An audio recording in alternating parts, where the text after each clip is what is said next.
Hi friends, मैं हूं doctor Saurabh Chaudhary और मैं एक न्यूरोसाइकियाट्रिस्ट हूं। आज की वीडियो में हम बात करेंगे अटेंशन, कंसंट्रेशन और मेमोरी के बारे में।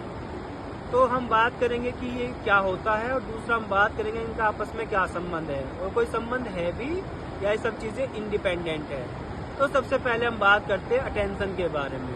तो अटेंशन होता है हमारा किसी स्टिमुलस मिलने पर उस पर फोकस कर पाने की एबिलिटी को हम अटेंशन बोलते हैं। उदाहरण के तौर पर जैसे मैं आराम से बैठा हुआ हूँ और पीछे से कोई आकर मेरा नाम पुकारे तो स्टिमुलस हुआ मेरा नाम, और जैसे उसने पुकारा तो मेरा ध्यान तुरंत उस पर जाएगा, यानी कि मेरा अटेंशन जो है वो इंटैक्ट है, यानी कि मैं अटेंटिव हूँ।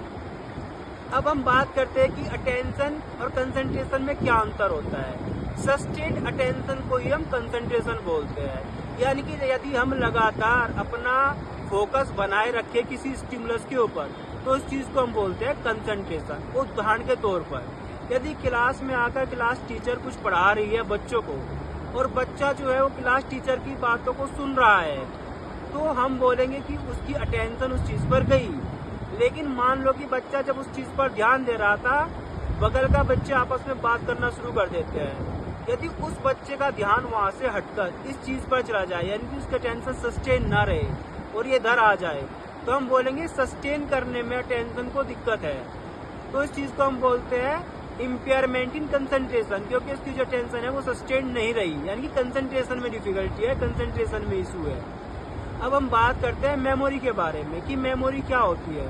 तो मेमोरी हमारी एक एबिलिटी है जिसमें 3 स्टेप्स होते हैं। सबसे पहला स्टेप होता है रजिस्ट्रेशन, सेकंड स्टेप होता है कंसोलिडेशन और थर्ड स्टेप होता है रिट्रीवल।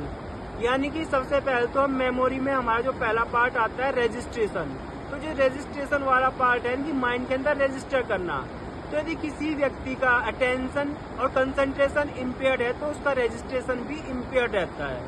तो जो इमीडिएट मेमोरीज को हम बोलते हैं वो इम्पेयरमेंट आ जाएगा यदि व्यक्ति की कंसंट्रेशन में डिफिकल्टी है।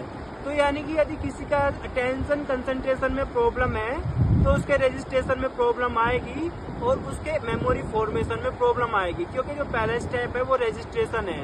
यदि सस्टेन कंसंट्रेशन नहीं रहती है, सस्टेन अटेंशन नहीं रहती तो रजिस्ट्रेशन नहीं हो पाता, तो उस व्यक्ति को इमीडिएट मेमोरी में इम्पेयरमेंट दिखाई देगा। तो दोस्तों, उम्मीद करता हूँ कि आपको ये वीडियो पसंद आई होगी। यदि आपका कोई सवाल है तो आप कमेंट सेक्शन में पूछ सकते हैं।